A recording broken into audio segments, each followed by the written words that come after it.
In my opinion, the lightweight division is the most exciting division in boxing. The lightweight division has a plethora of talents, such as Gervonta Tank Davis, Rolly Romero, George the Ferocious Kambosos, Devin the Dream Haney, Lomachenko, etc.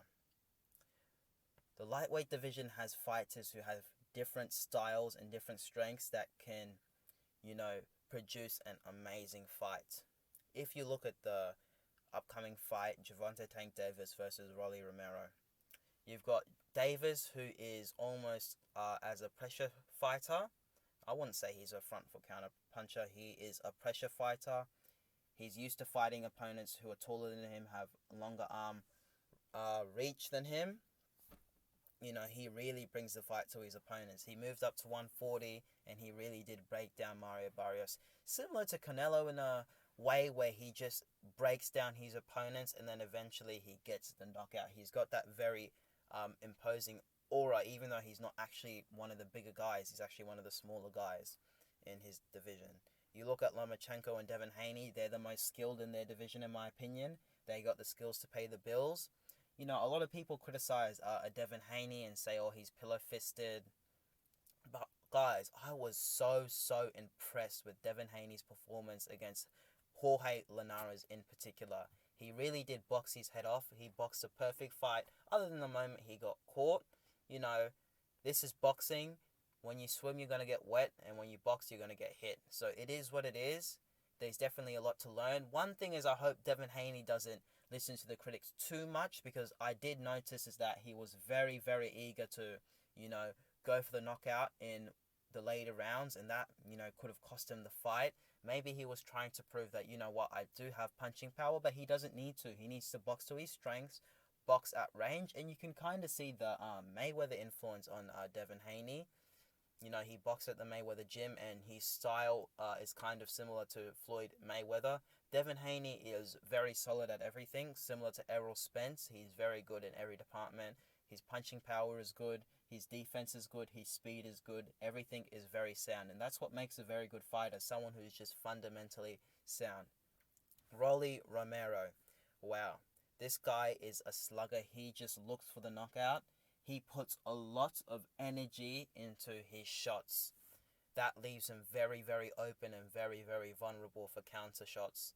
That's why the upcoming fight against Rolly Romero, Gervonta Tank Davis, is going to be such an amazing fight, because if Rolly Romero doesn't detonate on Gervonta Tank Davis, and Tank Davis is able to slip, kind of bob and weave, past his punches, Rolly's punches, then he is very vulnerable, Rolly Romero, to counter shots.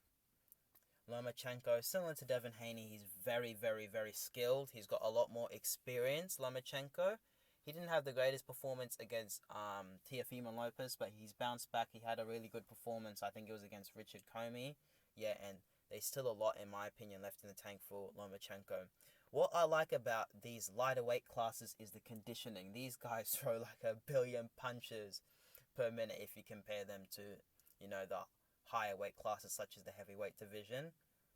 Yeah, so the guys in this weight class are very conditioned, and it just makes for a very exciting fight, especially when the fight has, there's a lot of volume in the fight. That makes for a very great fight.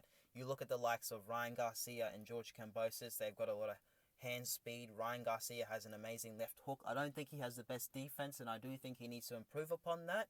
But, he will get better with time, Ryan Garcia. But he definitely needs to add defense to his game, because at the top level, we saw him dropped by Luke Campbell, who's not the biggest puncher. So that's a little bit worrying.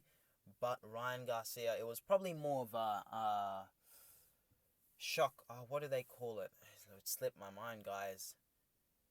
It was more of a surprise knockdown, or flash knockdown. That's the word. It was a flash knockdown. It wasn't really a big shot, but he wasn't expecting it. He needs to add more to his game instead of just having the, typical high guard, because he is vulnerable to hooks and body shots, and that could open him up and then leave him vulnerable to shots straight down the pipe. But he is a very dangerous for any opponent he comes across, because, wow, he does have a left hook from hell. Kambosos is very similar. He also has good hand speed. I think Kambosos has a little better defense. And, you know, Teofimo is a big puncher, and he did quite well in his last fight, George Kambosos.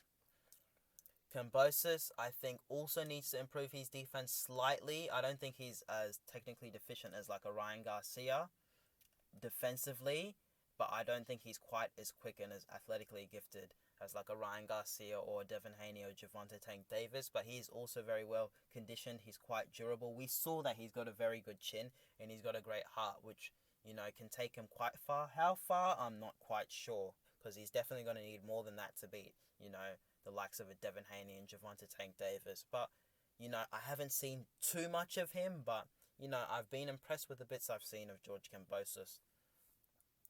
So yeah, guys, in my opinion, for what it's worth, the lightweight division is the best, most exciting division in boxing, and there are also other good weight classes. I like the light heavyweight division, obviously the heavyweight division. They're also very good divisions, but for me right now, just looking at the plethora of talent in the lightweight division, it's amazing, and I'm so excited for the potential matchups they could make. Peace.